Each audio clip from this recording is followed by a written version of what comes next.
सभी विद्यार्थियों और मित्रों को नमस्कार। भारतीय इतिहास श्रृंखला के व्याख्यान 48 के साथ मैं आप सभी के समक्ष उपस्थित हूं। भारतीय इतिहास के अंतर्गत आज जिस विषय बिंदु पर हम अपना व्याख्यान प्रारंभ करने जा रहे हैं उस विषय बिंदु का शीर्षक है भारतीय राष्ट्रीय कांग्रेस 1885 से 1905 उदारवादी चरण पाठ प्रथम। आज के इस व्याख्यान के अंतर्गत हम भारतीय राष्ट्रीय कांग्रेस की 1885 से 1905 ईस्वी तक के राजनीतिक गतिविधियों, उसके कार्यक्रम, उसके उद्देश्य, उनके लक्ष्यों पर विस्तार से बात करने जा रहे हैं। ये इस टॉपिक पर हमारा प्रथम व्याख्यान है। हम इसी से संबंधित एक दूसरे व्याख्यान के अंतर्गत कांग्रेस के उदारवादी चरण को और भी विस्तार से समझने का प्रयास है वो करेंगे। आज के इस व्याख्यान के अंतर्गत जिसे मैंने पाठ प्रथम नाम दिया है और जो पूरी तरह से 1885 से 1905 ईस्वी तक कांग्रेस की रणनीतियों पर, कांग्रेस के उद्देश्यों पर, कांग्रेस के लक्ष्यों पर और इस दौरान कांग्रेस संगठन की प्रकृति या इसका स्वरूप क्या था और इसकी जो भी उदारवादी जो राजनीति की जो गतिविधियां अपनाई गई उस उदारवादी राजनीति की सीमाएं, लिमिटेशंस क्या थी, इसके बारे में हम विस्तार से इस व्याख्यान के अंतर्गत चर्चा करने जा रहे हैं। इस व्याख्यान के अंतर्गत सबसे पहले हम बात करेंगे कि कांग्रेस की स्थापना का सच। आखिरकार कांग्रेस की स्थापना को लेकर के जो अनेक प्रकार के मिथक प्रचलित है, उन मिथकों के बीच में कांग्रेस की स्थापना कैसे, क्यों की गई, एओ ह्यूम का अगर कांग्रेस की स्थापना में सहयोग मिला तो एओ ह्यूम के सहयोग को हम किस रूप में देख सकते हैं और तत्कालिक समय के भारतीय राष्ट्रवादी कार्यकर्ताओं ने एओ ह्यूम के सहयोग को क्यों स्वीकार किया, इसकी विस्तार से हम पड़ताल करके ये जानने का प्रयास करेंगे कि कांग्रेस की स्थापना की वास्तव में आखिरकार सच्चाई क्या थी। दूसरे बिंदु के अंतर्गत हम बात करेंगे कि 1885 से 1905 ईस्वी के बीच कांग्रेस के उद्देश्य और कांग्रेस के लक्ष्य क्या थे। तीसरे बिंदु के अंतर्गत हमारी बात होगी कांग्रेस की गतिविधियां और कांग्रेस के कार्यक्रमों पर। चौथे बिंदु के अंतर्गत हम बात करेंगे कांग्रेस की प्रकृति और कांग्रेस के स्वरूप पर। इसी प्रकार से हमारी पांचवें बिंदु पर बात होगी, वो है 1885 से 1905 ईस्वी तक कांग्रेस की राजनीतिक गतिविधियां, कांग्रेस की जो आर्थिक गतिविधियां थी उनकी उपलब्धियां क्या थी, उसकी अचीवमेंट्स क्या थी। और छठे बिंदु के अंतर्गत इसी प्रकार से हम बात करेंगे कि 1885 से 1905 ईस्वी तक कांग्रेस की राजनीतिक गतिविधियों का जो दौर था, जो कार्यक्रम, जिसे सामान्यतः उदारवादी राजनीति के नाम से जाना जाता है, उस उदारवादी राजनीति की लिमिटेशंस क्या थी, उसकी सीमाएं क्या थी। तो आज के इस व्याख्यान के अंतर्गत हम इन 6 बिंदुओं के माध्यम से 1885 से 1905 ईस्वी तक के कांग्रेस की उदारवादी राजनीति को अलग अलग प्रकार से समझने का प्रयास करने हम जा रहे हैं। तो सबसे पहले हम बात कर लेते हैं कि कांग्रेस की स्थापना का सच आखिरकार क्या है। जैसा कि आप सभी जानते हैं कि 28 दिसंबर 1885 को बंबई के गोकुलदास तेजपाल संस्कृत कॉलेज में भारत में राजनीतिक जागरण के लिए, भारत के लोगों को उपनिवेशवाद के खिलाफ राजनीतिक रूप से प्रशिक्षित करने के लिए एक अखिल भारतीय संगठन की सामूहिक अभिव्यक्ति के रूप में भारतीय राष्ट्रीय कांग्रेस का जन्म होता है। भारतीय राष्ट्रीय कांग्रेस की नींव 28 दिसंबर 1885 को रखी जाती है और 28 दिसंबर 1885 से ही भारतीय राष्ट्रवाद की पहली सशक्त अभिव्यक्ति है, उसकी शुरुआत है वो कांग्रेस की स्थापना से मानी जाती है। ये भी कहा जाता है कि उस सम्मेलन में 100 से अधिक अलग अलग क्षेत्रों से आए हुए प्रतिनिधियों ने भाग लिया था, लेकिन 72 प्रतिनिधियों को ही एक सदस्यता है वो प्राप्त हुई थी। इसलिए ये कहा जाता है कि बंबई में जो 28 दिसंबर 1885 ईस्वी को कांग्रेस का संस्थापना जो वार्षिक समारोह हुआ था, वार्षिक अधिवेशन हुआ था, उसमें तत्कालिक समय के 72 राजनीतिक कार्यकर्ताओं ने कांग्रेस की स्थापना की। लेकिन इस कांग्रेस की स्थापना कैसे और किन परिस्थितियों में हुई, क्या कांग्रेस की स्थापना में जो एओ ह्यूम का बहुत बड़ा योगदान था, वो एओ ह्यूम का जो उद्देश्य था, या क्या वो साम्राज्यवादी उद्देश्यों से प्रेरित था, या उनकी भारतीय राष्ट्रवादी राजनेताओं के साथ कोई हमदर्दी थी, या भारत के लोगों को वो राजनीतिक अधिकार दिलाना चाहते थे, या भारत के लोगों को ब्रिटिश उपनिवेशवाद के खिलाफ राजनीतिक रूप से प्रशिक्षित करके उनके स्वशासन के अधिकार को दिलाने के लिए प्रयासरत थे एओ ह्यूम। इसी बात को अक्सर इस रूप में प्रचारित किया जाता है कि कांग्रेस की स्थापना है वो लॉर्ड डफरिन और एओ ह्यूम के दिमाग की उपज थी, ताकि भारत के नवोदित हो रहे जो कुछ इलाकों में जो कुछ शिक्षित बुद्धिजीवी वर्ग के द्वारा जो राजनीतिक जागरण का कार्य किया जा रहा था, भारत के लोगों में ब्रिटिश उपनिवेशवाद के खिलाफ जो असंतोष पैदा किया जा रहा था, उस असंतोष को समय रहते हुए दबाया जा सके और भारत में ब्रिटिश साम्राज्य है वो लंबे समय तक बना रहे। इन्हीं ये कुछ ऐसे मत हैं, कुछ ऐसे आधार हैं जिसके आधार पर बहुत सारे इतिहासकारों के समूह के द्वारा और 1910 ईस्वी के बाद में जो राष्ट्रवादी कार्यकर्ता हुए, राष्ट्रवादी राजनेता हुए, जो सामान्यतः उग्रवादी प्रवृत्तियों में विश्वास रखते थे, उनका यह कहना था कि कांग्रेस की स्थापना के लिए जो उद्देश्य शुरुआत में बताए गए हैं वो उद्देश्य नहीं है। कांग्रेस की स्थापना एवो ह्यूम ने किसी अन्य उद्देश्य से प्रेरित होकर के की है। तो इसी को लेकर के कांग्रेस की स्थापना के बारे में अनेक प्रकार के मिथक है, वो भारतीय इतिहास के पाठ्य पुस्तकों में प्रचलित है। तो हम इस बिंदु के अंतर्गत उसी मिथकों को गहराई से पड़ताल करने का प्रयास करने जा रहे हैं और प्रत्येक बिंदु की तथ्यवार हम ये परीक्षा करेंगे और अंतिम निष्कर्ष देने की स्थिति में होंगे कि आखिरकार कांग्रेस की स्थापना का वास्तविक सच है वो क्या है। तो कांग्रेस की स्थापना के मिथक को लेकर के दो सिद्धांत है, वो भारतीय इतिहासकारों और एकेडमिशियन जगत में सामान्य रूप से प्रचलित है। पहला सिद्धांत तो यही है कि एवो ह्यूम ने कांग्रेस की स्थापना एक ब्रिटिश साम्राज्यवाद के हित के लिए, ब्रिटिश उपनिवेशवाद को भारत में लंबे समय तक बनाए रखने के लिए एक सेफ्टी वाल्व के रूप में कांग्रेस की स्थापना की। और एक दूसरा जो सिद्धांत है वो ये है कि तात्कालिक समय के भारतीय राष्ट्रीयवादी राजनीतिक कार्यकर्ताओं ने एवो ह्यूम का कांग्रेस की स्थापना में जो सहयोग लिया वो तड़ित चालक के रूप में लिया, वो उनके लिए उसने तड़ित चालक की भूमिका निभाई। तो कांग्रेस की स्थापना के मिथक के बारे में ये दो सिद्धांत प्रचलित हैं। उनमें पहला सिद्धांत है सेफ्टी वालों का सिद्धांत और दूसरा सिद्धांत है तड़ित चालक का सिद्धांत। तो सबसे पहले हम बात कर लेते हैं कि सेफ्टी वालों का सिद्धांत जो कांग्रेस की स्थापना के संदर्भ में बताया जाता है, वो सेफ्टी वालों का सिद्धांत आखिरकार क्या था। सेफ्टी वालों का सिद्धांत है, इस सिद्धांत के जनक है वो लाला लाजपत राय माने जाते हैं। एक्चुअल में हुआ ये था वास्तव में कि 1916 में यंग इंडिया में प्रकाशित एक लेख में लाला लाजपत राय ने सबसे पहली बार कांग्रेस की स्थापना का सच नाम से एक आर्टिकल लिखा और उसमें उन्होंने कहा कि कांग्रेस की स्थापना एवो ह्यूम ने तत्कालिक वायसराय लॉर्ड डफरिन को अपने भरोसे में लेकर के और उसका एक साहचर्य प्राप्त करके एक ब्रिटिश उपनिवेशवाद को भारत में लंबे समय तक बरकरार रखने के लिए, ब्रिटिश उपनिवेशवाद की स्थिरता सुनिश्चित करने के लिए अखिल भारतीय एक राजनीतिक संगठन के रूप में, दिखावे के रूप में भारतीय राष्ट्रीय कांग्रेस की स्थापना है वो करवाई एवो ह्यूम के द्वारा। लाला लाजपत राय के जो यंग इंडिया में जो लेख प्रकाशित हुआ था वो एक्चुअल में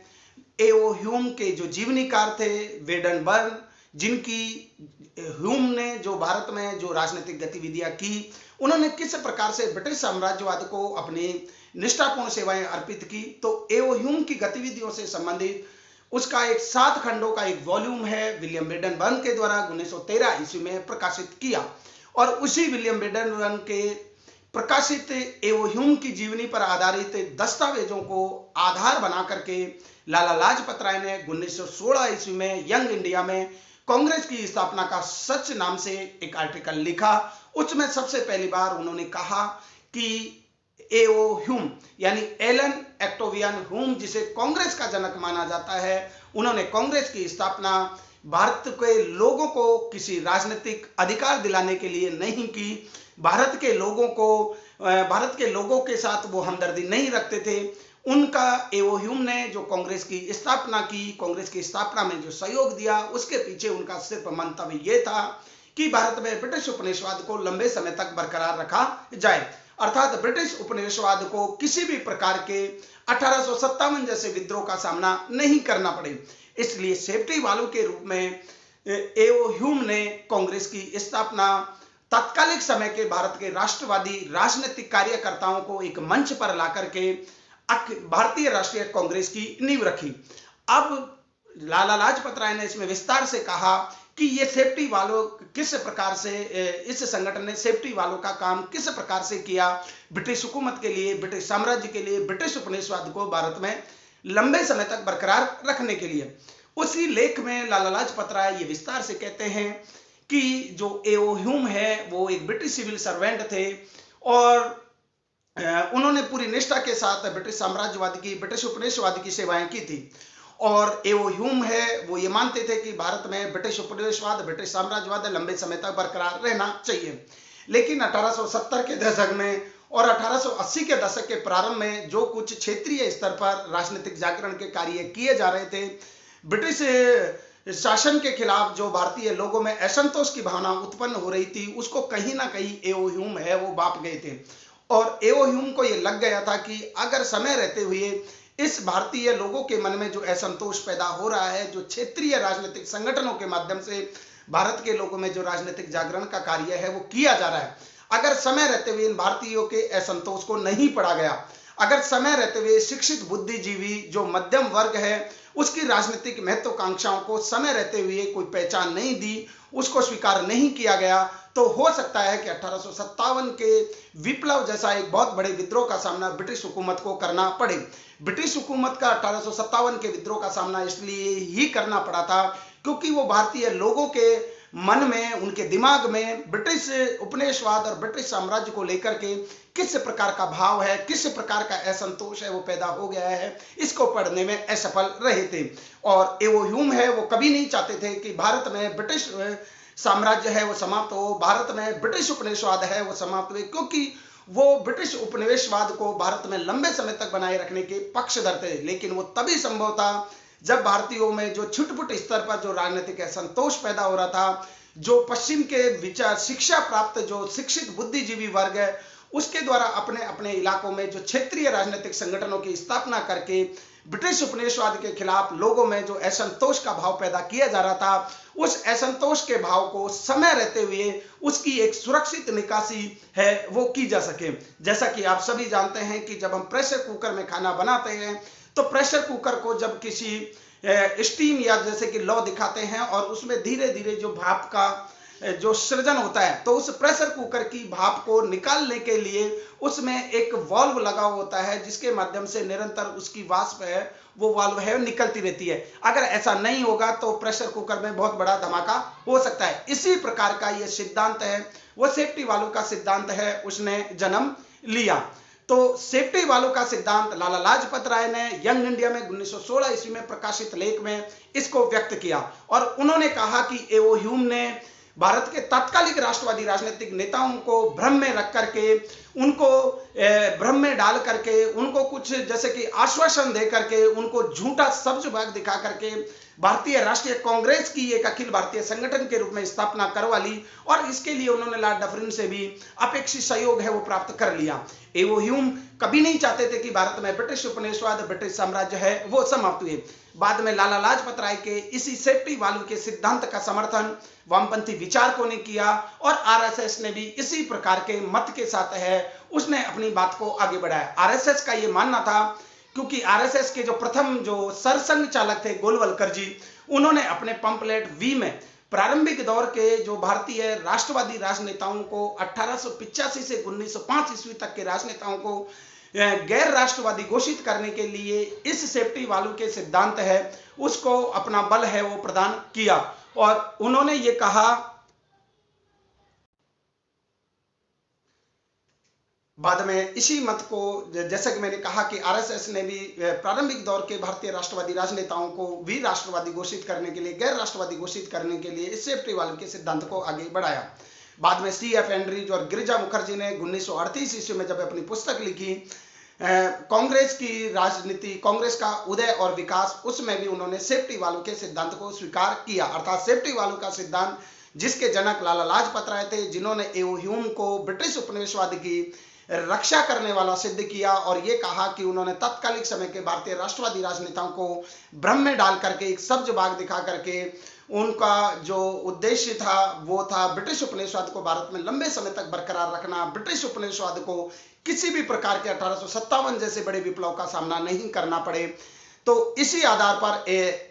एलन एक्टोवियन ह्यूम ने कांग्रेस की स्थापना में अपना बहुत बड़ा सहयोग दिया और कांग्रेस की स्थापना में एओ ह्यूम है उसका इतना बड़ा सहयोग था वो इसी तथ्य से समझा जा सकता है कि 1885 से 1906 ईस्वी तक एलन एक्टोवियन ह्यूम है वो कांग्रेस के महासचिव के पद पर रहे। ये तो एक तरफा बात होगी कि सेफ्टी वाल्व के सिद्धांत पर कि एओ ह्यूम है वो भारतीयोों के साथ कोई हमदर्दी नहीं रखते थे, भारतीयों को कोई राजनीतिक अधिकार मिले, स्वतंत्रता, समानता, जनतंत्र या स्वशासन के स्तर पर भारत में भी ब्रिटिश शासन को लागू किया जाए, इस तरह की बातों में विश्वास नहीं रखते थे। उनका सिर्फ एक ही उद्देश्य था कि भारत में ब्रिटिश उपनिवेशवाद को लंबे समय तक बरकरार रखना। बाद में इसी सेफ्टी वाल्व के सिद्धांत को जब प्रचारित किया गया तो सेफ्टी वाल्व के सिद्धांत के तोड़ के रूप में एक और सिद्धांत दिया गया कांग्रेस की स्थापना के संदर्भ में, वो था तड़ी चालक सिद्धांत। तड़ी चालक सिद्धांत गोपाल कृष्ण गोखले के एक दस्तावेज है, उसको आधार बना करके ये तड़ी चालक का सिद्धांत है वो दिया गया। और ज्यादातर भारतीय इतिहासकार है और एकेडमिशियन जगत में तड़ी चालक सिद्धांत को भी उसी प्रकार का आधार प्राप्त है, उसी प्रकार का समर्थन हासिल है जिस प्रकार से सेफ्टी वाल्व के सिद्धांत को हासिल है। तड़ी चालक के सिद्धांत के आधार पर प्रारंभिक दौर के जो राष्ट्रवादी राजनेताओं का ये मानना था कि हमने कांग्रेस की स्थापना में एओ ह्यूम का सहयोग इसलिए लिया है क्योंकि एओ ह्यूम है एक बड़े सिविल सर्वेंट ऑफिसर है, वो ब्रिटिश हुकूमत के रहे थे भारत में, और अगर एओ ह्यूम को अगर कांग्रेस अखिल भारतीय प्रकृति के किसी संगठन से जोड़ लिया जाता है, और एओ ह्यूम का लॉर्ड डफरिन के साथ में भी एक अच्छा संबंध था, तो अगर एओ ह्यूम को जोड़ करके किसी अखिल भारतीय प्रकृति के संगठन की स्थापना की जाती है तो ब्रिटिश हुकूमत जो उस समय किसी भी प्रकार के राजनीतिक अधिकार भारतीयों को देने के पक्ष में नहीं थी, भारतीयों में राजनीतिक चेतना पहले, ब्रिटिश उपनिवेशवाद के खिलाफ एक माहौल बने, ब्रिटिश उपनिवेशवाद से भारतीयों के राजनीतिक प्राधिकारों के लिए कोई मांग की, ऐसी मांग करने वाले संगठन की स्थापना या तो संभव ही नहीं होती, और अगर संगठन की स्थापना हो गई होती तो ब्रिटिश हुकूमत है उसको अपने उदय से होने से पहले ही उसको समाप्त कर देती। तो प्रारंभिक दौर के जो राष्ट्रवादी राजनेता थे, जिन्हें चाहे भले ही हम उदारवादी प्रकृति के राजनेता कहें, उन्होंने भी एओ ह्यूम का इस्तेमाल है एक तड़ित चालक के रूप में किया, अर्थात वो ब्रिटिश हुकूमत की जो कभी अकस्मात पड़ने वाली बिजली, इससे वो तड़ी चालक के रूप में एओ ह्यूम है वो हमारी मदद करेगा। एओ ह्यूम को उस रक्षक मेखला के रूप में इस्तेमाल है वो किया जा सकता है। तो तड़ी चालक सिद्धांत के आधार पर हम ये कह सकते हैं कि जहां सेफ्टी वाल्व के सिद्धांत के आधार पर यह कहा गया कि एओ ह्यूम ने भारतीयों का इस्तेमाल किया, तो ये भी कहा जा सकता है कि उस समय के तात्कालिक राष्ट्रवादी राजनेता थे वो शायद इतने परिपक्व थे, उनकी सोच इतनी दूरगामी थी और उनके दिमाग में बिल्कुल अपनी कार्य योजना, अपने उद्देश्य और लक्ष्यों को लेकर के स्थिति बिल्कुल क्लियर थी। लेकिन कोई भी अखिल भारतीय प्रकृति का राजनीतिक संगठन खड़ा करने के लिए किसी एक जैसे कि सर्वोच्च पद पर बैठे हुए किसी अंग्रेज सिविल सर्वेंट ऑफिसर का सहयोग लेना आवश्यक था, और उन्होंने इसी संदर्भ में एओ ह्यूम का सहयोग भी लिया। एओ ह्यूम को महासचिव के पद पर भी रखा 1885 से 1906 ईस्वी तक। बाद में कैम्ब्रिज हिस्टोरियन अनिल सील का भी ये मानना था कि तड़ी चालक के सिद्धांत का इस्तेमाल है वो भारतीयों ने एओ ह्यूम को कांग्रेस की स्थापना से जोड़ने के लिए किया। बाद में अनिल सील तो ये भी कहते हैं कि जो शुरुआती दौर के जो राष्ट्रवादी राजनेता थे वो स्वार्थी व्यक्तियों के द्वारा चलाया गया एक संगठन था, अर्थात कांग्रेस शुरुआत में केवल कुछ लोगों का, कुछ अवसरवादी लोगों का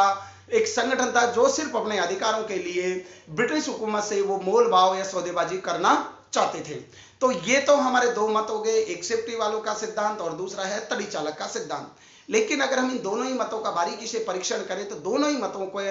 पूरी तरह से सच्चाई नजर नहीं आती है। वास्तविकता में सच्चाई ये थी क्योंकि 1830 ईस्वी के दौर से जो राजनीतिक संगठनों, राजनीतिक जागरण करने वाले संस्थाओं की स्थापना की जो प्रक्रिया प्रारंभ हो गई थी वो 1850, 60, 70 और 80 के दशक में इतनी प्रबलता को प्राप्त कर चुकी थी, इतनी तीव्रता और आवेग उसमें आ चुका था कि सभी अलग अलग इलाकों के जो प्रमुख प्रबुद्ध भारतीय जो शिक्षित वर्ग है वो ये महसूस करने लगा था कि ब्रिटिश उपनिवेशवाद से अपने राजनीतिक अधिकारों की जब तक हम सही तरीके से मांग नहीं कर सकते, जब तक वो राजनीतिक अधिकार हमें नहीं मिल सकते, जब तक कि एक अखिल भारतीय प्रकृति का कोई राजनीतिक संगठन है वो खड़ा नहीं कर दिया जाए। तो यह विभिन्न प्रकार की क्षेत्रीय संस्थाओं का विकसित रूप था भारतीय राष्ट्रीय कांग्रेस, जिसकी नींव 28 दिसंबर 1885 ईस्वी को रखी गई। तो सर्वाधिक मान्य जो प्रचलित मत है जिसे हम तार्किक भी कह सकते हैं वो है कि भारतीय राष्ट्रीय कांग्रेस की 28 दिसंबर 1885 ईस्वी को जो स्थापना हुई, ये विभिन्न प्रकार की जो क्षेत्रीय संस्थाएं हैं उनके एक विकसित रूप के रूप में भारतीय राष्ट्रीय कांग्रेस की स्थापना 28 दिसंबर 1885 को बंबई के गोकुलदास तेजपाल संस्कृत कॉलेज में की गई और इसके प्रथम अधिवेशन की अध्यक्षता की वो डब्ल्यू सी बनर्जी ने की, व्योमेश चंद्र बनर्जी के द्वारा की गई। तो ये था कांग्रेस की स्थापना। हमें मिथकों में नहीं जाना है कि सेफ्टी वाल्व के इस सिद्धांत के आधार पर हम कांग्रेस की स्थापना की पूरी कहानी है उसको निर्मित कर दें या तड़ी चालक के आधार पर ही कर दें। अगर हम सेफ्टी वाल्व के सिद्धांत को मान रहे हैं तो हमें तड़ी चालक के सिद्धांत को भी मानना होगा। लेकिन फिर भी अगर हम समग्रता से देखें कांग्रेस की स्थापना की प्रक्रिया को, तो सेफ्टी वाल्व के सिद्धांत और तड़ी चालक के सिद्धांत को हम बैलेंस तरीके से अपनी बात कहने के लिए रख सकते हैं। लेकिन जो सर्वाधिक मान्य और स्वीकृत मत है वो यही है कि यह विभिन्न क्षेत्रीय संस्थाओं का विकसित रूप थी भारतीय राष्ट्रीय कांग्रेस की स्थापना। अब हम बात कर लेते हैं कि 1885 से और 1905 ईस्वी तक की कांग्रेस की जो राजनीति थी, जिसे सामान्यतः उदारवादी राजनीति कहा जाता है, जिसे सामान्यतः नरमपंथी राजनीति कहा जाता है। 28 दिसंबर 1885 को अखिल भारतीय संगठन के रूप में भारतीय राष्ट्रीय कांग्रेस की स्थापना हुई और भारतीय राष्ट्रवाद की ये पहली सशक्त सामूहिक अभिव्यक्ति भी थी। इस बात से भी इनकार नहीं किया जा सकता। लेकिन 1885 से और 1905 ईस्वी तक कांग्रेस ने कौन कौन से अपने उद्देश्य तय किए, कौन कौन से लक्ष्य है, उन पर अपना काम करना प्रारंभ किया। तो 28 दिसंबर 1885 को जो कांग्रेस का प्रथम संस्थापना वार्षिक अधिवेशन हुआ बंबई के गोकुलदास तेजपाल संस्कृत कॉलेज में, उसकी अध्यक्षता की व्योमेश चंद्र बनर्जी ने। और व्योमेश चंद्र बनर्जी ने प्रथम अध्यक्षीय भाषण देते हुए, क्योंकि पहले ही पूरा ड्राफ्ट है वो बनाया जा चुका था कि इस अखिल भारतीय प्रकृति के इस कांग्रेस नामक संगठन को किन लक्ष्यों पर काम करना है, किन उद्देश्यों को लेकर के आगे बढ़ना है, तो प्रथम अधिवेशन में ही उन उद्देश्यों और उन लक्ष्यों की रूपरेखा है वो तय कर दी गई थी, उनका सीमांकन कर दिया गया था, उनको लिस्टेड कर दिया गया था। तो ऐसे ही कांग्रेस के उद्देश्य और लक्ष्य से सबसे पहले जो कांग्रेस ने अपना उद्देश्य और लक्ष्य तय किया वो ये था कि एक लोकतांत्रिक राष्ट्रीय आंदोलन चलाना। दूसरा जो लक्ष्य तय किया वो था भारतीयों को राजनीतिक रूप से शिक्षित करना, अर्थात भारतीयों को ये समझाना कि आज उनकी दुर्दशा के लिए कौन सी परिस्थितियां जिम्मेदार है। उनके सामाजिक, धार्मिक और सांस्कृतिक मतभेद इस कदर हावी हैं कि उन्होंने ब्रिटिश उपनिवेशवाद को भारत के लोगों का शोषण करने के लिए एक अवसर है वो प्रदान कर दिया है। अगर हम लोग इन क्षेत्रीय, प्रांतीय, जातीय, वर्गीय और धार्मिक मतभेदों से ऊपर नहीं उठेंगे तो हम लंबे समय तक ब्रिटिश उपनिवेशवाद से किसी भी प्रकार के राजनीतिक प्राधिकारों की, राजनीतिक अधिकारों की मांग है वो नहीं कर सकते। तो भारतीयों को राजनीतिक रूप से शिक्षित करना भी कांग्रेस ने अपना उद्देश्य और लक्ष्य बना लिया। आंदोलन के लिए एक मुख्यालय की स्थापना करना आवश्यक थी ताकि कांग्रेस जो अखिल भारतीय संगठन के रूप में, एक राजनीतिक जागरण के रूप में काम करने वाली संस्था जिसको बनना था, वो अपनी गतिविधियों को नियमित रूप से सुचारू कर सके और उसकी जो उद्देश्य और लक्ष्य जो उसने तय किया उन पर कितना काम हो सके, कितना काम किया जा सके, इस पर बैठ करके विचार विमर्श करने के लिए एक मुख्यालय की स्थापना करना भी उनका उद्देश्य था। इसके अलावा इस कांग्रेस ने जो अपना उद्देश्य तय किया वो ये था, देश के विभिन्न क्षेत्रों के राजनीतिक नेताओं और कार्यकर्ताओं को एक मंच पर ला करके एक अखिल भारतीय स्तर के सामाजिक, आर्थिक और राजनीतिक मुद्दों की पहचान करके ब्रिटिश हुकूमत से एक प्रकार का नैतिक दबाव बना करके ब्रिटिश जनमत को भारतीयों के पक्ष में प्रभावित करके तत्कालिक भारतीय हुकूमत को इन भारत के संदर्भ में कुछ राजनीतिक अधिकार देने के लिए बाध्य किया जा सके। इसी प्रकार पांचवा उद्देश्य जो तय किया वो है उपनिवेशवाद विरोधी विचारधारा को प्रोत्साहन और उसे समर्थन देना। इसके अलावा जो उद्देश्य तय किया गया वो था एक समान आर्थिक और एक राजनीतिक कार्यक्रम बनाना जो किसी भी वर्ग, किसी भी जाति, किसी भी क्षेत्र और प्रांत के मतभेदों से ऊपर हो, इनसे परे जाकर हो, और एक ऐसा आर्थिक और राजनीतिक कार्यक्रम बनाना जिसमें समाज के, देश के सभी वर्गों के लोगों का समान और साझा हित है वो जुड़ा हुआ हो। किसी पर्टिकुलर जाति को, किसी पर्टिकुलर वर्ग को लाभ पहुंचाने वाले मुद्दों से दूर रखने की बात कही गई और कहा गया कि हमें एक ऐसा साझा आर्थिक और राजनीतिक कार्यक्रम बनाना है जिस पर सारे देश के लोगों को समझाया जा सके, सारे देश के लोगों को राजनीतिक रूप से प्रशिक्षित किया जा सके। इसके अलावा भारत उस समय एक राष्ट्र निर्माण की, नेशन मेकिंग प्रोसेस में था। भारतीय लोगों में उस प्रकार से राष्ट्रवाद की भावना विकसित नहीं हुई थी क्योंकि भारत में जिस प्रकार की प्रजातीय, क्षेत्रीय और धार्मिक विविधता कायम थी और जातिवाद ने भारत के लोगों को एक दूसरे से विभाजित कर रखा था। उन लोगों में सबसे पहले एक भारतीय राष्ट्र के लिए सोचने के लिए उनको उस तरह से प्रशिक्षित करना आवश्यक था, तभी वो ब्रिटिश उपनिवेशवाद के खिलाफ एक सामूहिक मंच पर आकर के अपनी आवाज को गति दे सकते थे और ब्रिटिश उपनिवेशवाद से अपने अधिकारों की मांग कर सकते थे। तो भारत की राष्ट्रवादी भावना को प्रोत्साहन और उसका प्रसार करना ये कांग्रेस के उद्देश्य और लक्ष्य थे। इसके अलावा जैसा कि मैंने कहा, इन सारे बिंदुओं का निचोड़ यह है कि प्रजाति, धर्मगत और प्रांतों के प्रति पैदा हुए सभी मतभेदों को दूर करना था। एक अखिल भारतीय स्तर की भावनाओं के अनुरूप लोगों को तैयार करना था, लोगों में राष्ट्रवाद की भावना को जगाना था, लोगों को राजनीतिक रूप से प्रशिक्षित करना था। उपनिवेशवादी विरोधी विचारधारा को प्रोत्साहन है वो भारतीय लोगों को दिया जाना था। तो ये कांग्रेस के उद्देश्य और लक्ष्य थे।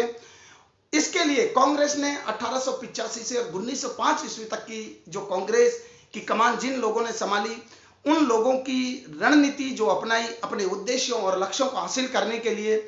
उनके जो उद्देश्यों और लक्ष्यों को हासिल करने के जो तौर तरीके थे,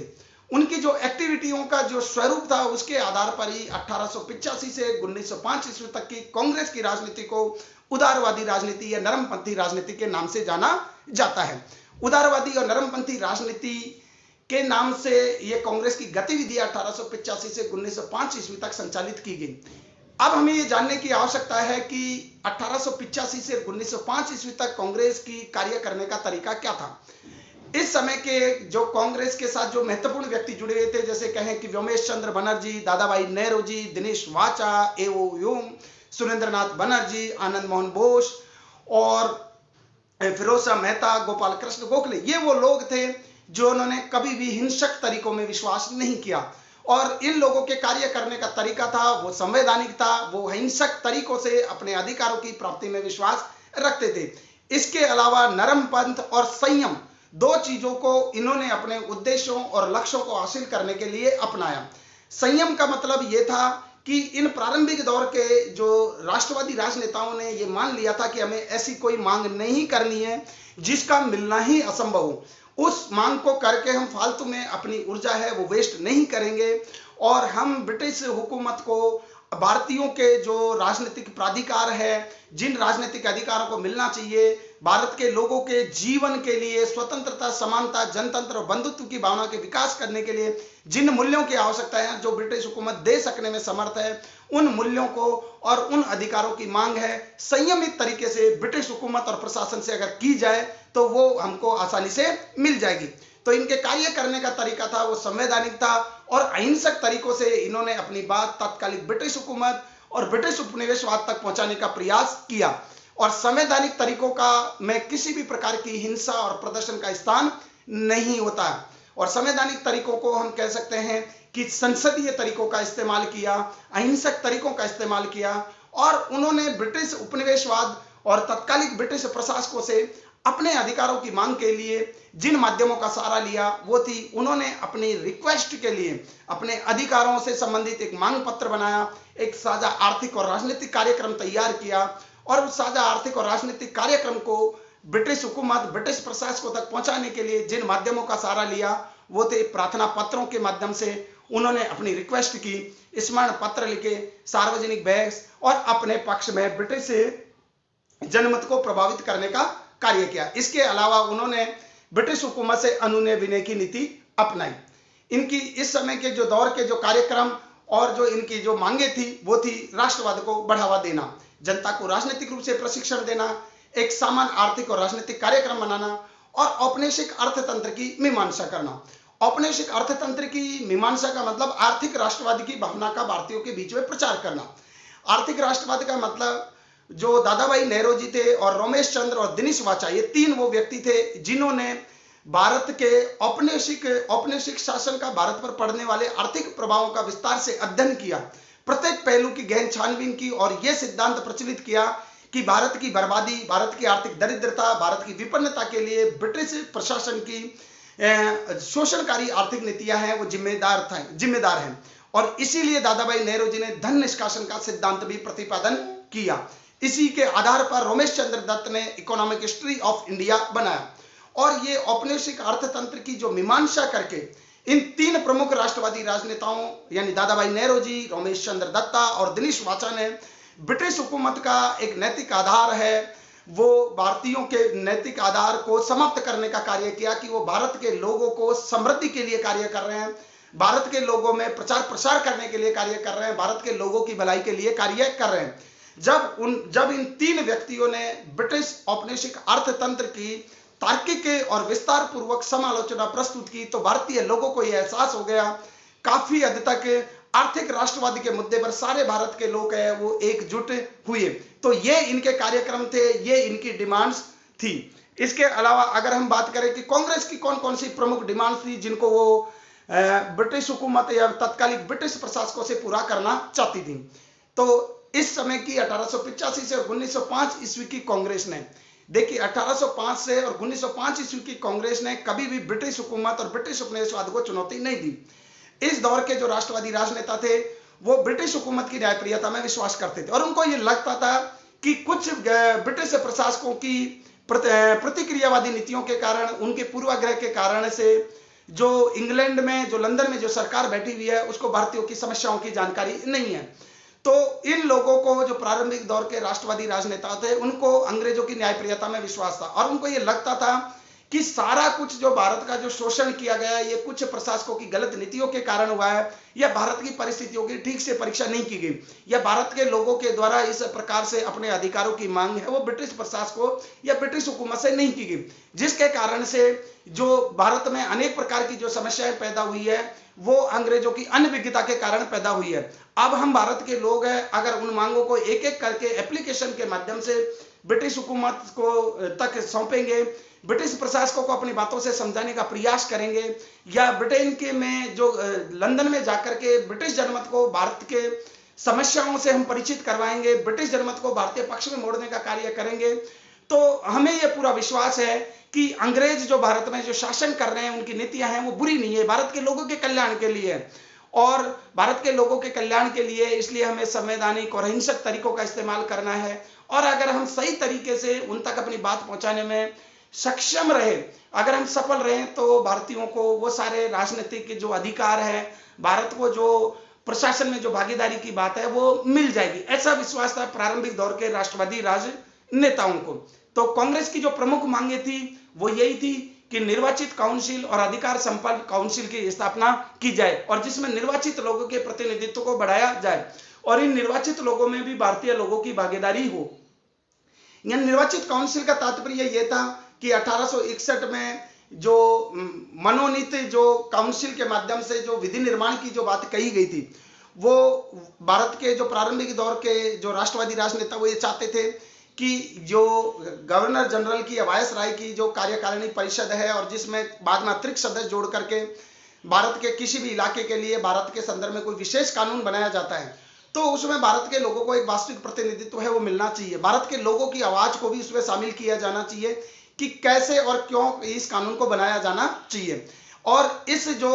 विधायी जो परिषद है, विधायी काउंसिल, जिसको कानून निर्माण के लिए गठन किया जाना है, उसको ज्यादा अधिकार संपन्न है वो बनाया जाना चाहिए। अर्थात भारत की ब्रिटिश सरकार की आर्थिक नीतियों की भी आलोचना करने का अधिकार है उसे दिया जाना चाहिए और जो लोग भारत की जनता के सच्चे हितैषी है, प्रतिनिधि है, उनको इन काउंसिल में स्थान है वो दिया जाना चाहिए। तो कांग्रेस की प्रमुख मांग थी वो थी निर्वाचित काउंसिल्स और अधिकार संपन्न काउंसिल की स्थापना।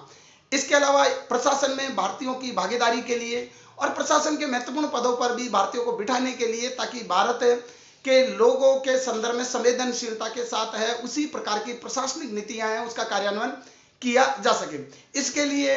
प्रारंभिक दौर के जो कांग्रेस के लोगों ने ये मांग की कि आईसीएस की परीक्षा का ब्रिटेन के साथ भारत में भी आयोजन किया जाए, ताकि भारत के लोग भी उस परीक्षा में आसानी से बैठ सके और प्रतियोगी परीक्षा के माध्यम से चुन करके वो भारत में महत्वपूर्ण प्रशासनिक पदों पर पहुंच सके। इसके अलावा कांग्रेस की इस दौर की एक और मांग थी कि न्यायपालिका का कार्यपालिका से पृथक्करण किया जाए। इसके अलावा आर्म्स एक्ट को रद्द किया जाए, सेना में भारतीयों के कमीशन्ड ऑफिसर्स के पदों पर नियुक्ति की जाए, सैनिक व्यय में कमी की जाए, क्योंकि उस समय 1900 ईस्वी के करीब है, जो जिस प्रकार के सरकारी आंकड़े हैं वो प्रकाश में आए, उसके आधार पर यह कहा जाता है कि ब्रिटिश भारत का जितना राजस्व था उसका अकेला 50% से ज्यादा हिस्सा है वो सेना पर खर्च किया जाता था। सामाजिक और सामुदायिक सेवाओं पर या स्वास्थ्य और स्वच्छता और चिकित्सा पर किसी भी प्रकार का बहुत कम राशि है वो व्यय की जाती थी। तो सैनिक व्यय में कमी करने की मांग की गई ताकि भारत के संसाधनों का भारत के सामाजिक और सामाजिक सेवाओं के विस्तार में उसका इस्तेमाल है वो किया जा सके। इसके अलावा भारत के लोगों ने उस समय के प्रारंभिक दौर के जो कांग्रेस के जो प्रमुख नेता थे उन्होंने ये मांग की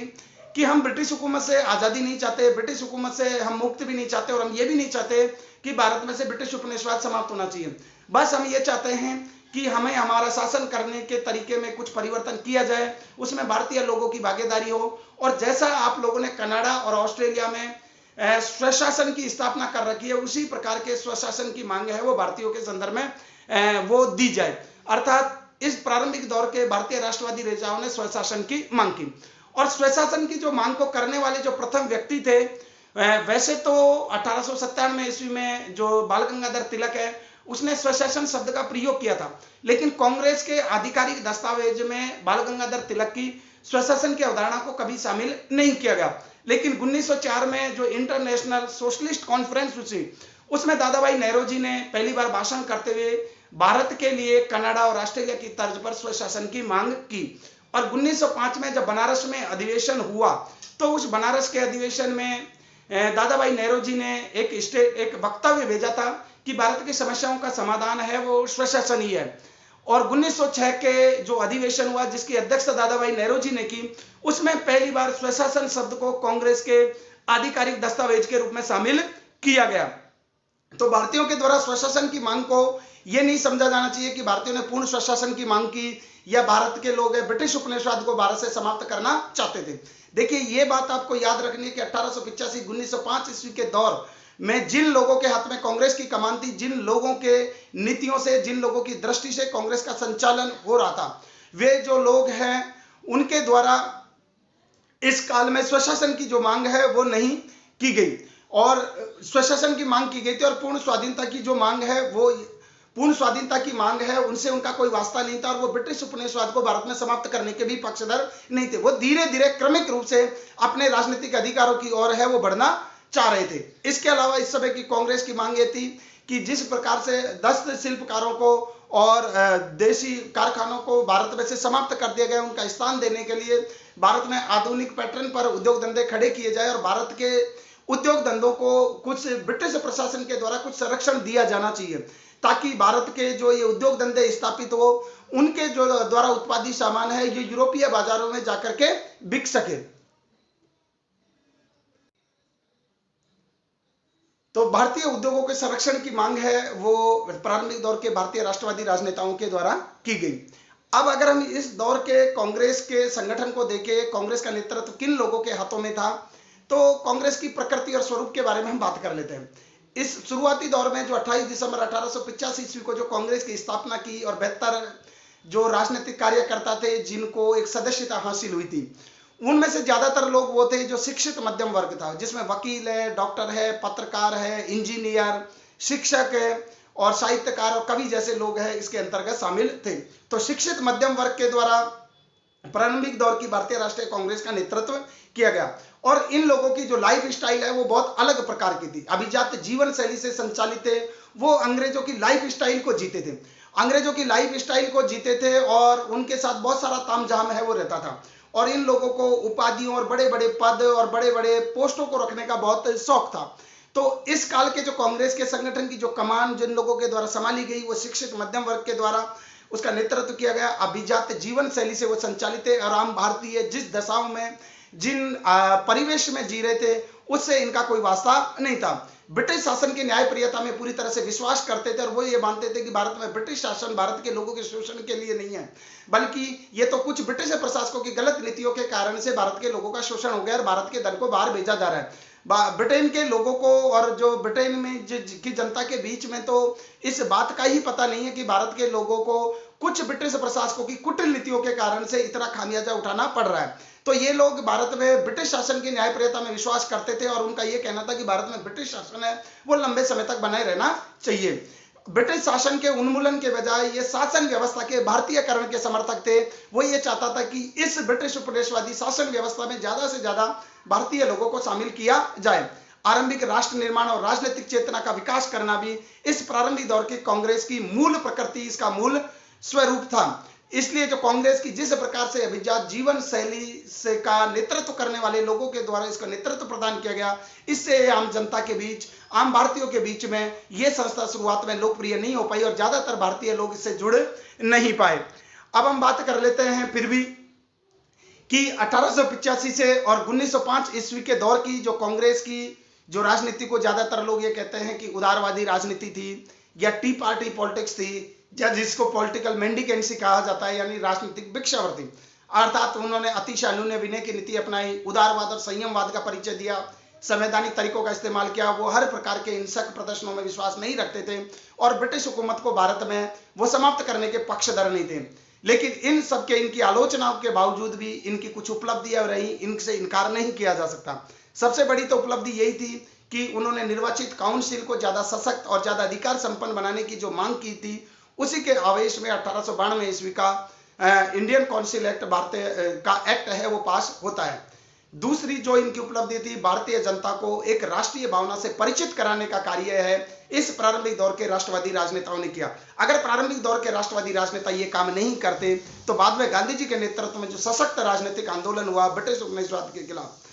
तो सबसे पहले भारत के लोगों को राजनीतिक रूप से प्रशिक्षित करना, उनको एक राष्ट्रीय निर्माण की प्रक्रिया से डालना, उनमें एक अखिल भारतीय नागरिक होने की भावना को जगाने का जो काम था वो ज्यादा महत्वपूर्ण काम था और इस काम में पूरी तरह से सफल रहे प्रारंभिक दौर के भारतीय राष्ट्रवादी राजनेता। तो भारतीय जनता को राष्ट्रवादी भावना से परिचित कराने का कार्य इन प्रारंभिक दौर के राष्ट्रवादी राजनेताओं ने किया, जिससे इनके योगदान को हम किसी भी प्रकार से कमतर आंक नहीं सकते कि उन्होंने अनुनय विनय की नीति अपनाई, ब्रिटिश शासन के सामने घुटने टेके या अभिजात जीवन शैली से संचालित थे।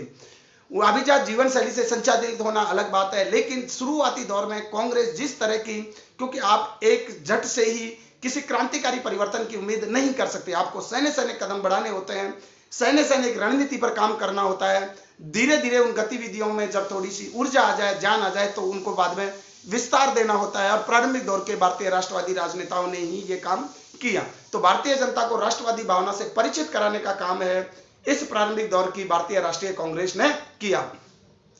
इसके अलावा एक व्यापक राष्ट्रीय जागृति लाने में वो सफल रहे, जिस प्रकार से दादा भाई नेहरू, रमेश चंद्र दत्ता और दिनेश वाचा ने एक प्रकार से जो औपनिवेशिक अर्थतंत्र की जिस प्रकार से मीमांसा की, उससे भारत के लोग हैं वो ब्रिटिश उपनिवेशवाद के वास्तविक चरित्र को समझ पाए, उनमें राजनीतिक राष्ट्रीय जागरण की भावना पैदा हुई और वो राष्ट्र के लिए सोचने के लिए प्रेरित हुए। भारतीय जनता को उनके साझे राजनीतिक, आर्थिक, सामाजिक और सांस्कृतिक हितों से जुड़े होने का एहसास कराया प्रारंभिक दौर की भारतीय राष्ट्रीय कांग्रेस के कार्यकर्ताओं ने और उसके नेताओं ने। साम्राज्यवाद के रूप में एक साझे शत्रु के अस्तित्व के प्रति जागरूक किया, भारत के लोगों को यह समझाया कि आप लोगों को आपके धर्मगत, प्रजातीय, क्षेत्रीय और वर्गीय हितों से ऊपर उठ करके एक अखिल भारतीय नागरिक भावना के रूप में सोचना होगा। आपका सिर्फ एक ही साझा शत्रु है, वो है ब्रिटिश उपनिवेशवाद, ब्रिटिश साम्राज्यवाद की गलत नीतियां। इन्हीं गलत नीतियों के खिलाफ हमें राजनीतिक रूप से जागरूक होकर के लड़ना है, राजनीतिक रूप से जागरूक होकर के संघर्ष करना है, लेकिन हमारे संघर्ष करने का तरीका है वो हिंसक प्रदर्शनों पर आधारित नहीं होगा, अतिवाद पर आधारित नहीं होगा, क्योंकि इस प्रारंभिक दौर के भारतीय राष्ट्रवादी राजनेताओं को ब्रिटिश प्रशासन की, ब्रिटिश हुकूमत की न्यायप्रियता में विश्वास था और उनको ये लगता था कि देर सवेर अगर हम अपनी बात को, अगर अंग्रेजी हुकूमत, अंग्रेजी प्रशासन ब्रिटिश जनता तक सही तरीके से पहुंचाने में सक्षम रहे तो हमें एक न एक दिन है वो हमें ब्रिटिश प्रशासन से न्याय मिलेगा और भारत को में भी कनाडा और ऑस्ट्रेलिया की तर्ज पर है वो स्वशासन है वो भारत में भी लागू किया जाएगा। और इसी प्रकार से ब्रिटिश जनमत को अपने पक्ष में प्रभावित करने के लिए, ब्रिटिश जनमत को अपने पक्ष में प्रभावित करने के लिए एक और बहुत महत्वपूर्ण काम हुआ कि 1889 ईस्वी में कांग्रेस की एक समिति है वो स्थापित हुई। उस समिति का काम है सिर्फ यही था कि लंदन में रह करके, लंदन में एक कांग्रेस की एक समिति स्थापित हुई और उस समिति के साथ जो लोग जुड़े हुए थे उनमें Dadabhai Nehru ji, William Wedderburn, A O. Hume, C D. Cain जैसे लोग थे। उन लोगों का यह काम था कि ब्रिटिश जनमत को भारत की समस्याओं के प्रति जागरूक करना, ब्रिटिश जनमत का समर्थन भारत में सुधारों के लिए प्राप्त करना। और 1890 ईस्वी में कांग्रेस के मुखपत्र के रूप में एक पत्रिका भी निकालना शुरू हुई, जिस पत्रिका का नाम था इंडिया। तो इस इंडिया पत्रिका के माध्यम से और लंदन में कांग्रेस की जो एक समिति स्थापित की गई उसके माध्यम से भी ब्रिटिश जनमत को भारतीय समस्याओं से परिचित कराने का कार्य है वो तत्कालिक समय के कुछ भारतीय राष्ट्रवादी राजनेताओं ने किया। और लंदन की जो समिति में जो काम करने वाले जो प्रमुख व्यक्ति थे वो दादा भाई नेहरू जी, और दादा भाई नेहरू जी ने तो पूरा का पूरा जो जीवन है वो ब्रिटेन में रहते हुए भारत की समस्याओं के प्रति ब्रिटिश जनमत को प्रभावित करने में लगा दिया। और उनका ब्रिटिश जनमत में इतना बड़ा प्रभाव हो गया था कि उनको ब्रिटेन की हाउस ऑफ कॉमन्स के लिए भी दादाभाई नेहरूजी हैं वो चुने गए। और दादाभाई नेहरूजी तो यहाँ तक चाहते थे कि 1892 ईस्वी में कांग्रेस का वार्षिक अधिवेशन ही लंदन में आयोजित किया जाए, लेकिन क्योंकि ब्रिटेन में उस समय आम चुनाव थे, जिसके कारण से लंदन में वो जो सम्मेलन आयोजित करने का जो मन बना चुके थे वो सफल नहीं हो सका। लेकिन दादाभाई नेहरू जी ने औपनिवेशिक अर्थतंत्र की जिस प्रकार से मीमांसा की और जिस प्रकार से उन्होंने ब्रिटिश जनमत को भारतीय समस्याओं से परिचय करवाने के लिए कांग्रेस की एक, हम कहें कि फॉरेन मामलों की चाहे एक समिति मान ले, उसमें लंदन में स्थापित की, उसके लिए दादाभाई नेहरू जी ने अपना पूरा जीवन है वो समर्पित कर दिया और उसमें वो काफी हद तक सफल रहे। औपनिवेशिक अर्थतंत्र की मीमांसा में दादाभाई नेहरू जी सैन्य करके आगे बढ़े। उन्होंने शुरुआत में ब्रिटिश जनमत को भारतीय समस्याओं से परिचय करवाया और एक समिति स्थापित की। बाद में वो ब्रिटिश संसद के लिए चुने गए और उन्होंने धीरे धीरे अपनी मांगों को बढ़ाते हुए स्वशासन की मांग को भी पेश किया। और 1906 के कलकत्ता के कांग्रेस अधिवेशन में दादाभाई नेहरू जी जब उसकी अध्यक्षता कर रहे थे तो स्वशासन की मांग कांग्रेस का प्रमुख लक्ष्य है वो मान लिया गया। लेकिन हम इस उदारवादी राजनीति की कुछ सीमाएं थी, जिसके आधार पर उदारवादी राजनीति से संबंधित जो कांग्रेस का जो काल अवधि है 1885 से 1905 ईस्वी तक का समय, उसके लिए लोगों के द्वारा इसकी आलोचना भी की जाती है। तो हम सबसे पहले उदारवादी राजनीति की सीमाएं हैं वो समझ लेते हैं, फिर इसकी तार्किक परीक्षण हम करेंगे। इन्होंने कानून की चार दीवारी के अंतर्गत रहकर आंदोलन करना उचित समझा। तो ये इस उदारवादी राजनीति की सीमाएं बताई जाती हैं और वो कभी भी कानून का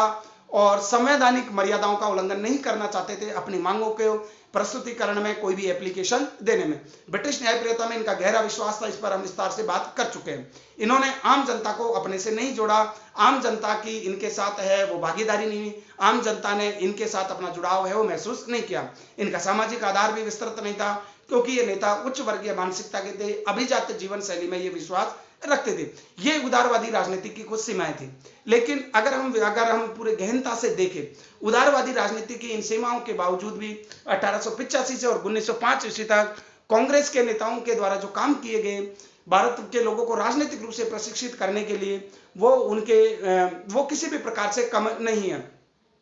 क्योंकि शुरुआती दौर के राजनेता जिस प्रकार से 28 दिसंबर 1885 को कांग्रेस की स्थापना होगी और आप ये उम्मीद करते हैं कि वो एक झटके से भारत में ब्रिटिश उपनिवेशवाद को, ब्रिटिश शासन को समाप्त करने की मांग है वो संगठन करें। अगर ऐसा करता तो उस समय ब्रिटिश उपनिवेशवाद, ब्रिटिश हुकूमत ने भारत में जिस प्रकार का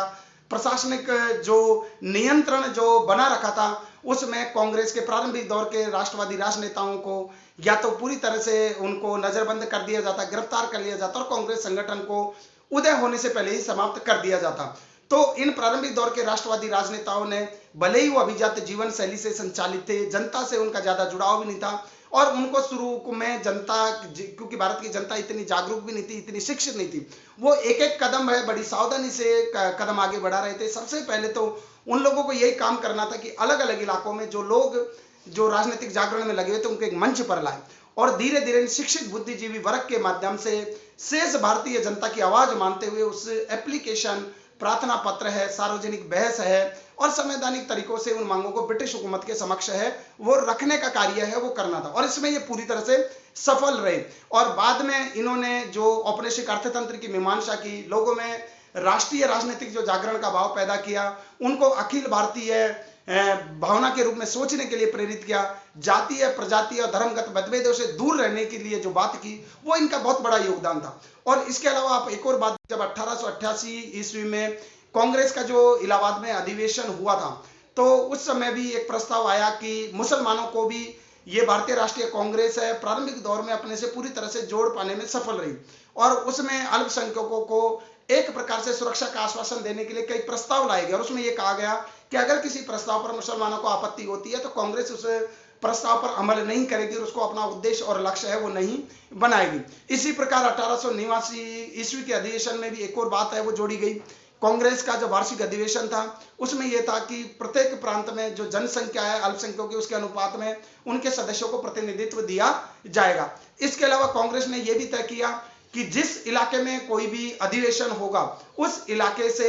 जिस जगह पर और जिस प्रांत में कांग्रेस का अधिवेशन होना था, उस जगह और प्रांत से संबंधित कोई भी व्यक्ति वो कांग्रेस का अध्यक्ष नहीं बनेगा, अपितु दूसरे प्रांत का व्यक्ति है वो कांग्रेस का अध्यक्ष है वो बनेगा। और कांग्रेस को कभी भी वर्गीय, जातीय या धार्मिक या प्रांतीय हितों को बढ़ावा देने वाले मुद्दों पर काम नहीं करना है। उसको एक साझा आर्थिक और राजनीतिक कार्यक्रम जिसमें सारे भारत के लोगों का हित हो, एक सामूहिक हित की भावना के आधार पर काम है वो करना है। तो इन्होंने तात्कालिक परिस्थितियों का सही प्रकार से आकलन करके उन्होंने सैन्य सैन्य एक कदम आगे बढ़ाया, और धीरे धीरे जब उनके कदम आगे बढ़ते रहे तो हम देखते हैं कि 1904 ईस्वी से दादा भाई नेहरू जी है वो स्वशासन की मांग भी करने लग जाते हैं। लेकिन शुरुआत में दादा भाई नेहरू जी ने कभी भी स्वशासन की मांग है वो नहीं की। लेकिन जब दादा भाई नेहरू जी को ये लग गया कि भारत के लोग हैं धीरे धीरे ब्रिटिश उपनिवेशवाद के वास्तविक मर्म को समझ गए हैं और ब्रिटिश उपनिवेशवाद पर भी भारतीय राष्ट्रीय कांग्रेस अब दबाव बनाने की स्थिति में आ गई है, तब जाकर के उन्होंने स्वशासन की मांग को 1906 ईस्वी में कांग्रेस के प्रस्ताव में शामिल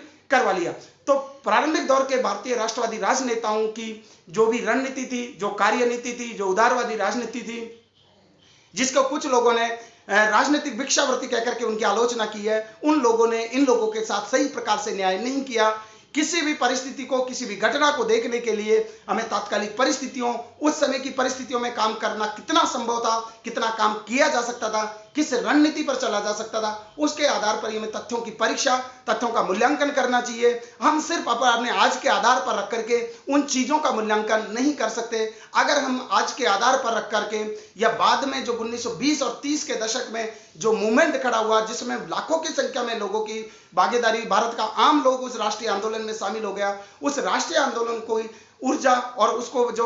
ऑक्सीजन है जब तक नहीं मिल सकती थी, जब तक कि 1885 से 1905 ईस्वी तक के प्रारंभिक दौर के भारत के राष्ट्रवादी राजनेताओं ने उस तरह की पृष्ठभूमि का निर्माण नहीं कर दिया। बाद के समय के सशक्त राष्ट्रीय आंदोलन के लिए जो वास्तविक नींव का काम किया वो उदारवादी राजनीति के कार्यकर्ताओं के द्वारा किया गया, उदारवादी राजनीति के नेताओं के द्वारा